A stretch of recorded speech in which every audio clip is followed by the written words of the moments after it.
झाल्याबद्दल त्यांचा सत्कार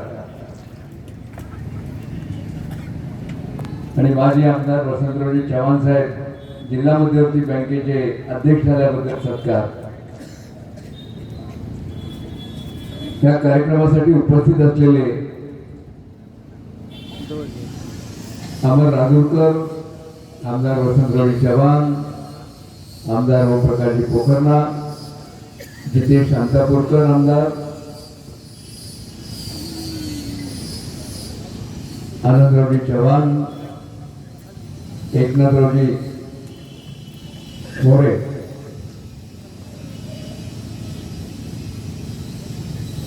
मी सगळ्या पदाची नावं घेतली, नुसतं नाव घेतो। दत्ताजी पाटील सोळाकेकर, प्रल्हाद पाटील ढगे,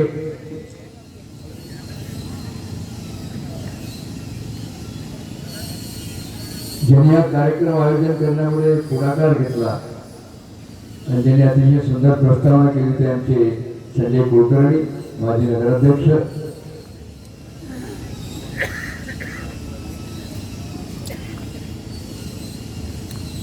दत्ताजी पाटील आवळे, सुभाष पेरेवार, तालुका प्रमुख शिवसेना, मोहम्मद रफीक, उपाध्यक्ष नगरी परिषद उमरी, दिग्रामजी पाटील कवळे, बापूराव पाटील करकाळकर, किशोर कोटितवार, अनिल सेठ, श्रीराम पाटील जगदंबे, बाळासाहेब, सोनू वाघमारे, रेखाताई,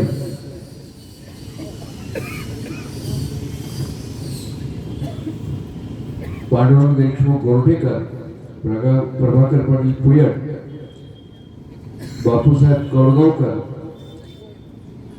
पांढरे मेस्त्री, आमच्या कोंडलवाडीचे मार्केट कमिटीचे अध्यक्ष गंगाधररावजी भिंगे, अंजप्पा पाटील, श्रीमान दर्डा, प्रभाकर पुयट, संदीप पाटील, गोविंदराव पाटील ढगे, गंगाधरराव पाटील, भुजंगराव पाटील शिंदे, मारोतराव उमाटे, आमचे घोटाळकर भवन महाराज, पत्रकार मित्र बाबूसेठ, व्यासपीठावर उपस्थित सर्व मान्यवर आणि मोठ्या संख्येने उपस्थित असलेले कवळे गुरुजीवर प्रेम करणारे सर्व क्षेत्रातील मंडळी, उपस्थित बंधूंनी, मी सर्वप्रथम माझ्या वतीनं आणि आपल्या सर्वांच्या वतीनं कवळे गुरुजीला वाढदिवसाच्या हार्दिक हार्दिक शुभेच्छा देतो आणि आपल्या सर्वांनाही नूतन वर्षाच्याही शुभेच्छा देतो। खूप सविस्तर भाषण झालेली आहे, आपण सर्वांनी जवळपास 2 तासापासून संजय कुलकर्णी यांच्या प्रस्तावनापासून तर बाकी सर्वांच्या प्रमुख नेत्या मंडळींची भाषण झाली, अतिशय विस्तारानं भाषण झाली, म्हणून मी फार वेळ आपला घेणार।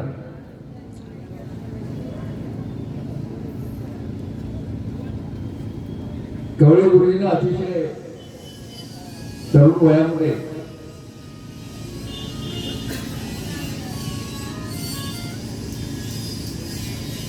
शिक्षकीय व्यवसाय सुरू केला, शिक्षक म्हणून, एक आदर्श शिक्षक म्हणून त्यांनी या क्षेत्रामध्ये आपलं नाव मिळवलं आणि ते करत करत त्यांनी या पतपेढीच्या माध्यमातून या तालुक्यामध्ये शेतकऱ्यांची सेवा करण्याचं वेळा उचलला। एक सर्वसामान्य कुटुंबामध्ये जन्मलेले, आपल्या कष्टातून प्रामाणिक प्रयत्नातून आज ते जवळपास 150 कोटी रुपयाच्या उद्योगाचे ते प्रमुख आहेत। मग तो गुळ कारखाना असेल, डेअरी असेल, गुळ पावडर असेल आणि आता वागळवाडा कारखाना असेल, हे सर्व जे प्रकल्प आहेत, सर्व जवळपास 150 कोटी रुपयाचे प्रकल्प आहेत, त्या उद्योजकांचे ते प्रमुख आहेत। हे फार मोठं कौतुकास्पद आहे। मी तर म्हणेन की बहुजन समाजामधला मराठा समाजामधला एखादा शेतकऱ्याचा मुलगा स्वतःच्या कर्तृत्वाला जर एवढ्या मोठ्या उद्योगाचा जर प्रमुख होत असेल तर आपण जोरदार टाळ्या वाजवून स्वागत केलं, कौतुक केलं पाहिजे. पोखरा म्हणाले खरी आहे, एखाद्या उद्योगपतीचा मुलगा उद्योगपती होतो, एखादा राजकारणी नेत्याचा मुलगा लवकर राजकारणी होऊ शकतो, कारण त्याला क्षेत्र असतं, पाठबळ असतं, अनुभव असतं कुटुंबाचा. पण गुरुजी मागे तसं काय अनुभव नव्हता. एका सर्वसामान्य शेतकऱ्याच्या कुटुंबामध्ये जन्मलेले, पण स्वतःच्या कर्तृत्वानं आणि कष्टानं आणि प्रयत्नानं त्यांनी सगळं यश संपादन केलं. आपल्या सर्वांना त्याचा अभिमान वाटला पाहिजे आणि आपण सर्वांनी त्याला पाठबळ दिलं पाहिजे. कारण ग्रामीण भागामधल्या बहुजन समाजामधला एखादा कार्यकर्ता जर स्वतःच्या कष्टातून एवढा मोठा उद्योगपती होत असेल तर तुमच्या आमच्याला सर्वांना घेण्यासारखा एक आदर्श आहे. तुम्हाला आदर्श आहे. 150 कोटी कशाला म्हणतात? तुम्हाला सर्वांना फक्त लग्नामध्ये कोट घालायचं माहित आहे, कोट काय ते माहित नाही. तुम्हाला गुरुजीनं 150 कोटी रुपये, वसंतराव म्हणाले की गुरुजी जर गुळ पावडर घेऊन रशियाला गेले तर तिथेही कारखाना लागतो.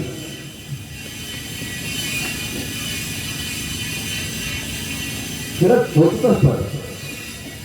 म्हणून गुरुजी मी तुमचं खूप खूप अभिनंदन करतो, तुम्हाला खूप खूप शुभेच्छा देतो आणि प्रभूचरणी प्रार्थना करतो की तुम्हाला अशाच प्रकारचं यश मिळत जावं. तुम्ही जे काही सुरू केलंय त्यामुळे तुम्हाला भरघोस यश मिळालं.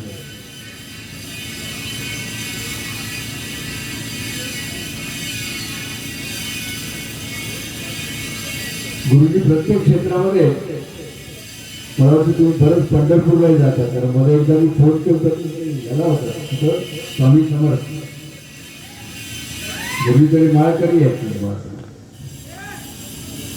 जर आपल्या खेड्यापाड्यामधले त्यातल्या त्यात मराठा समाजामधले 2 पैसे आले की काय होते ते तुम्हालाही माहिती आहे, मलाही माहिती आहे. पण गुरुजी अजूनही पंढरपूर, गुरुजी आपण कीर्तन आम्हाला नेहमी ऐकतो. काय ऐकतो की ईश्वराची कृपा व्हायची असेल तर आपल्याला गुरु चांगला मिळाला. बरोबर आहे.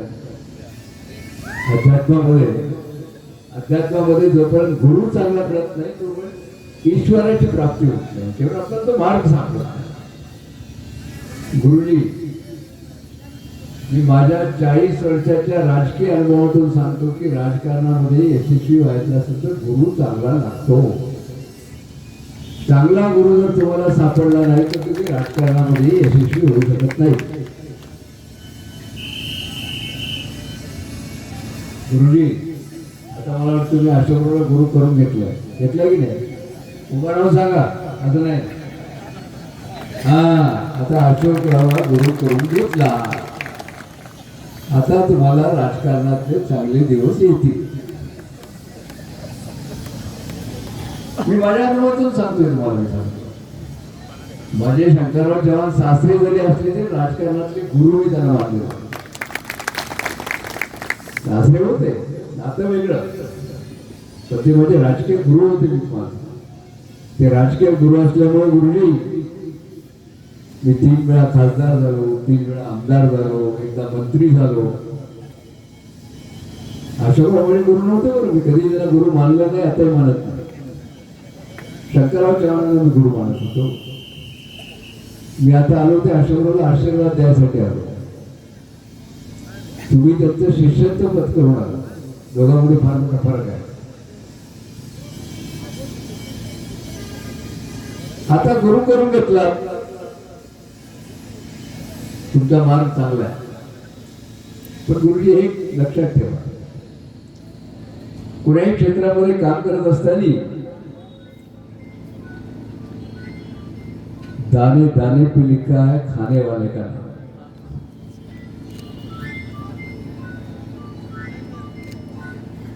सबुरी ठेवावी लागेल.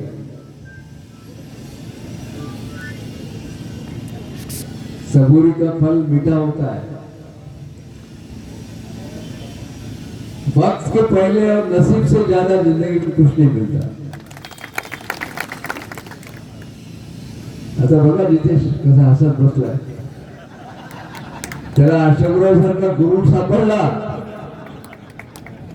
परवाची निवडणूक तू लढलाच नाही, तुमच्या घरी झोपलेला होतास. मला माहिती. अरे काय अशोकराव फिरला, काय कष्ट केले, काय वेगळे.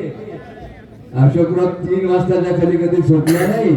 आमचा रितेश मस्त 9 वाजता गुरक्या टोकत होता. गुरुजी असा गुरु सापडला पाहिजे. अशोकरावला परवाच्या रितेशच्या निवडणुकीमध्ये का वसंतराव तुम्ही साक्षीदार आहात, मी साक्षीदार आहे, तुम्ही गुरुजी साक्षीदार आहात. किती मेहनत केली त्या माणसानं. गुरुनं जर मुळात आला तर शिष्याला काही करू शकतो. तुम्हाला माहिती. आता व्यासपीठावर आमचा अमर होता गेला. तुमचं वय 55 वर्ष आहे, तरुणात काही काळजी नाही. अमर कधी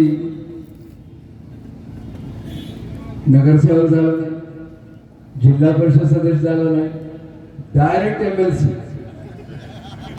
अशोकराव गुरु आमचे DP सावंत कोकणातले, त्यांचे मित्र आले. यशवंत कॉलेजचे सेक्रेटरी, डायरेक्ट आमदार 2 वेळा, डायरेक्ट राज्यमंत्री 5 वर्ष. हे गुरुची कला आहे. गुरुजी काही झालं तर आता गुरुला सोड नका, नाहीतर गडबड कराल. बरं, एक गुरु सोडून आला तर दुसरा सोडू नका, धोका होते. आता वयामध्ये गुरु सोडायचा नसतो. मी गुरु सोडला नाही.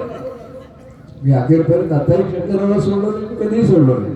हा मेहण्यावर जन्म नाही म्हणून थोडं भांडण केलं मी तुम्हाला, तो भाग वेगळा. पण एक आहे गुरुजी, मला देवेंद्रजी फडणवीसनं खूप आग्रह केला होता की तुम्ही खासदारकीला उभा राहा. मी म्हटलं काँग्रेस सोडल्यावर मी निवडणूक लढवणार नाही आणि अशोकरावच्या विरोधात तर लढणारच नाही.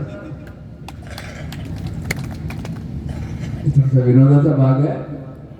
गुरुजी एकच सांगा आता उभं राहू. काय गुरु म्हणाले ते करणार, गुरुच्या आदेशाच्या पलीकडे जाणार नाही.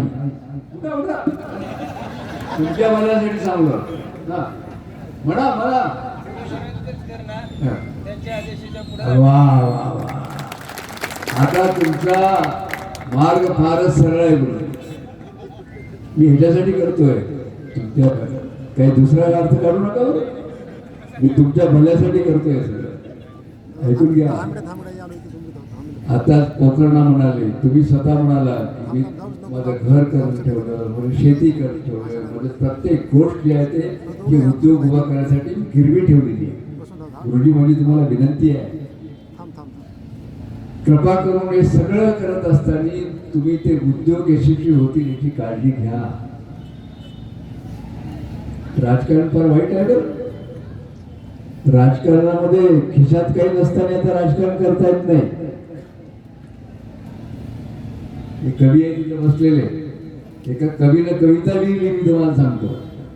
पुण्या गावामध्ये ग्रामपंचायतची निवडणूक झाली, समजायचं असेल तर उकड्यावर दारूच्या बाटल्या जास्त दिसली निवडणूक झाली. बरोबर आहे ना. म्हणून गुरुजी हे उद्योग पहिले यशस्वी करा आणि मग राजकीय स्वप्न पहा. बरं, पहिलं स्वप्न बघाल तर मग अडचणीमध्ये येऊ शकतात. म्हणून पहिलंच आता तर तुम्हाला माहित नाही, निवडणूक करोडपतीची बिना पैसेवाल्याची निवडणूक राहिली नाही. अंतापूरकर तू नशीबवान आहेस म्हणून यांनाही नशीबवान गुरु सापडला. गुरुजी तुम्ही कष्टाळू आहात, प्रामाणिक आहात, गणिताचे शिक्षक आहात. तुम्ही गुळ कारखाना यशस्वी केला, डेअरी यशस्वी केली, बिगर शेती पतपेढी यशस्वी केली, आता बागलवाडा यशस्वी प्रमाण चालवता. तुम्ही यशस्वी होणारच आहात, पण काही गोष्टी आपल्याला पाळाव्या लागतात तुम्हाला.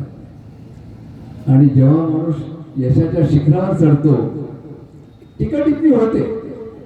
मलाही लोक म्हणतात गोदावरी मनार खाऊन गेला, जिल्हा बँक खाऊन गेला म्हणतात.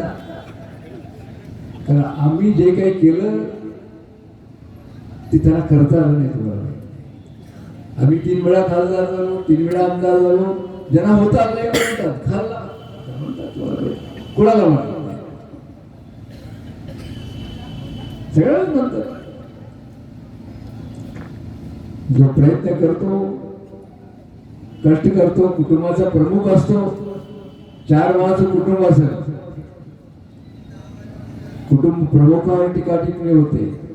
ज्यानं कुटुंबाचा प्रमुख नसतो त्याच्यावर टीका टिप्पणी होत नाही. तुम्हाला माहिती, म्हणून नेत्यावर टीका टिप्पणी होते. तुम्हाला लोकशाही आहे. आपण प्रामाणिक असलं पाहिजे. आपलं मन आपल्याला साक्षी दिलं पाहिजे की आम्ही प्रामाणिक आहोत.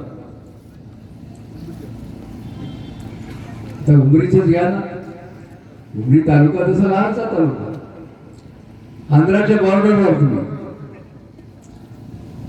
पण शंकरराव चव्हाण साहेबांचे आशीर्वाद होते म्हणून या तालुक्यानं तुम्हाला माहित नाही जिल्ह्याचं नेतृत्व केलं.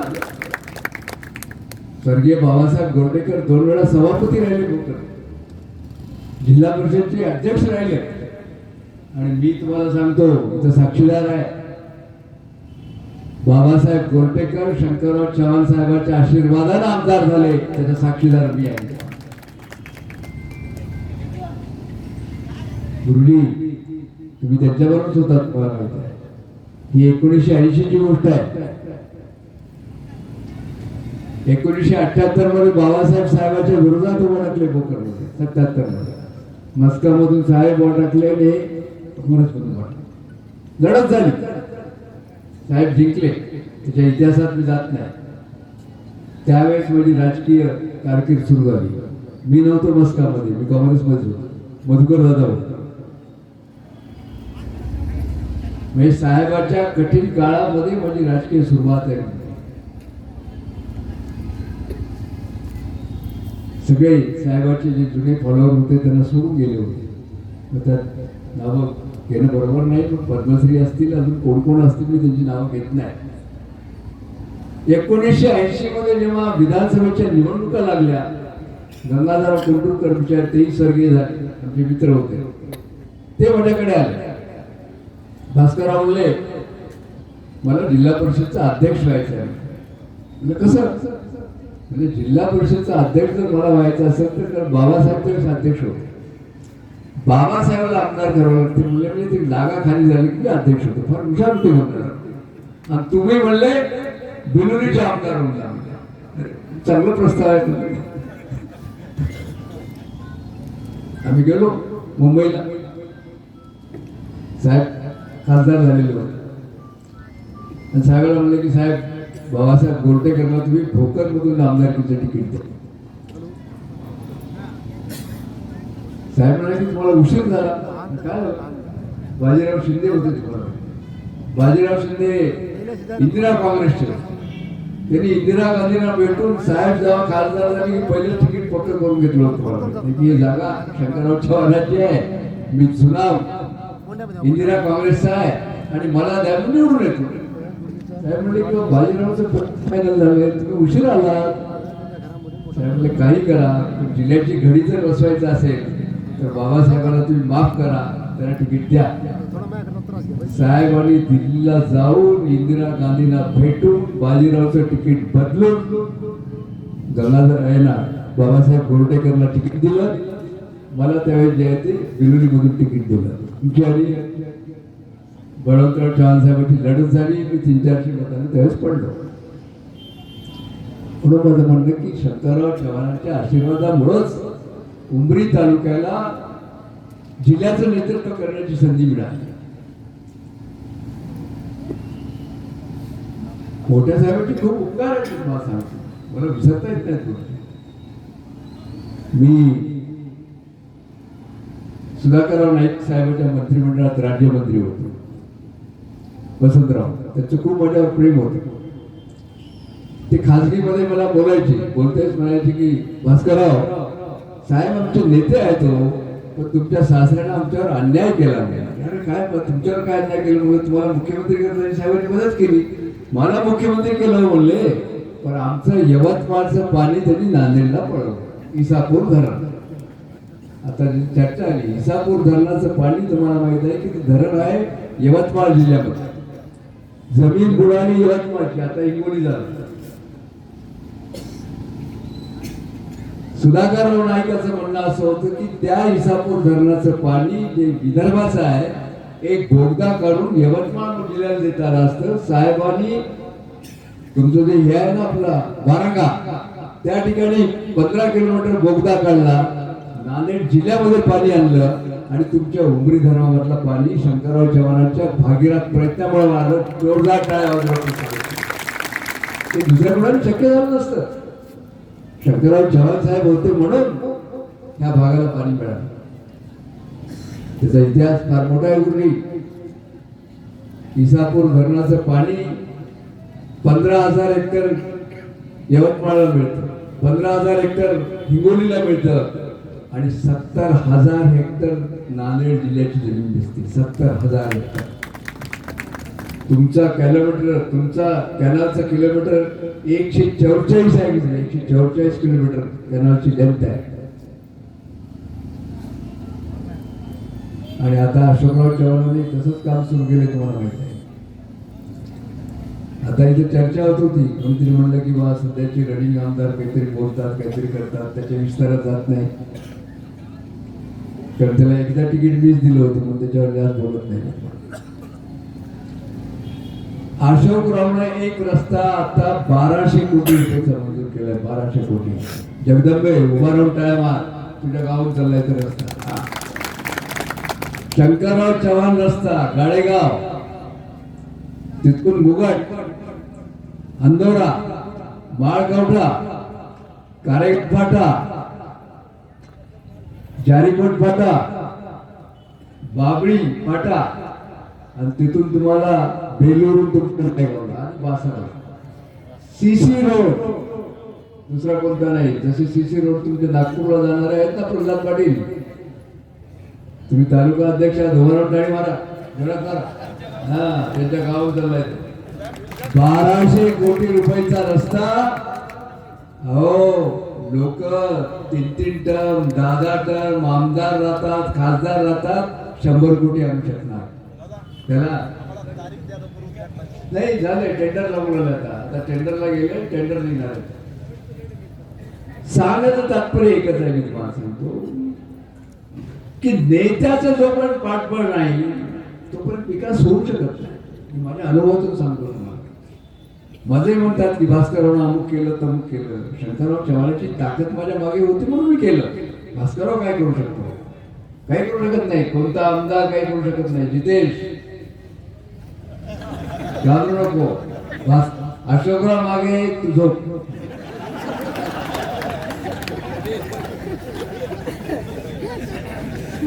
माझी आपल्या सर्वांना विनंती आहे. हात जोड, खरंच सांगतो, माझा बेवडा आहे म्हणून म्हणत नाही.